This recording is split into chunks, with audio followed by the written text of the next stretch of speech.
இது கடல் விராலுங்க. கடல் மீன்கள்லேயே இதை ராணின்னே சொல்லலாங்க. என்ன ராணின்னு சொல்கிறேன்னு பார்க்குறீங்களா? சாப்பிட்டு பார்த்ததுனால சொல்கிறேங்க. அவ்வளோ சுவையாக இருக்குங்க.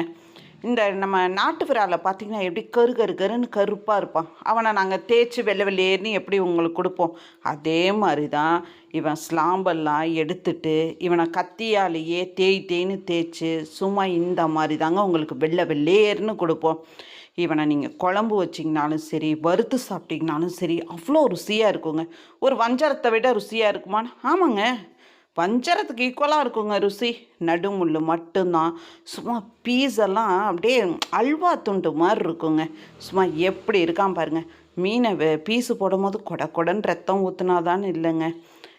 எல்லா மீனுமே ஃப்ரெஷ்ஷாக தான் இருக்கும் என்னங்கிட்ட. நீங்கள் எல்லா மீன்லேயும் ஊற்றுன்னு சொல்ல முடியாது. இந்த மீனோட பீஸை பாருங்கள். நீங்கள் எந்த மீன் வாங்கினீங்கனாலும் ஒரு மீனோட பீஸை பார்த்தாலே தெரியுங்க அதோட ஃப்ரெஷ்னஸ்ஸு. இந்த மீனை பாருங்கள் எவ்வளோ ஃப்ரெஷ்ஷாக இருக்குது அப்படின்னு. இது குழம்பு வச்சிங்கனாலும் சரி, வறுத்து சாப்பிட்டிங்கனாலும் சரி, அவ்வளோ நல்லாயிருக்கும். நல்ல பீஸு காணும். இதை நீங்கள் மெலிசாக போடணுமானா தைரியமாக நீங்கள் மெலிசாக போட்டே வாங்கிக்கலாம். ஏன்ட்டா பீஸு உடையவே உடையாதுங்க. குழம்பு வச்சிங்கனாலும் சரி, வறுத்திங்கனாலும் சரி, பீஸு உடையாது. அப்படியே அல்வா மாதிரி இருக்கும். நடுமுள் மட்டும்தானே அப்படின்னு நீங்கள் பயப்படலாம் வேணாம். நீங்கள் தாராளமாக மெலிசாவே பீஸு போட்டு வாங்கிக்கலாங்க. சும்மா பீஸ் எல்லாம் பாருங்கள் எப்படி இருக்குது, எவ்வளோ ஃப்ரெஷ்ஷாக இருக்குது அப்படின்னு. போன வருஷம் நம்மளுக்கு கொடியேக்கிற சீசன் செப்டம்பர்லேயே ஆரம்பிச்சிருச்சுங்க. அதனால் கொண்டாந்து உங்களுக்கு குவிச்சோம். இந்த வருஷம் தீபாவளி முடிஞ்சு தான் சீசன் ஆரம்பிக்குது.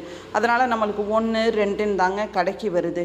தீபாவளிக்கு அப்புறம் சீசன் ஆரம்பிக்கும். அதுக்கப்புறம் கொண்டாந்து உங்களுக்கு கடல் விராலை குவிக்கிறோம். எல்லோரும் வாங்கிட்டு போய் தாராளமாக சாப்பிடுங்கங்க.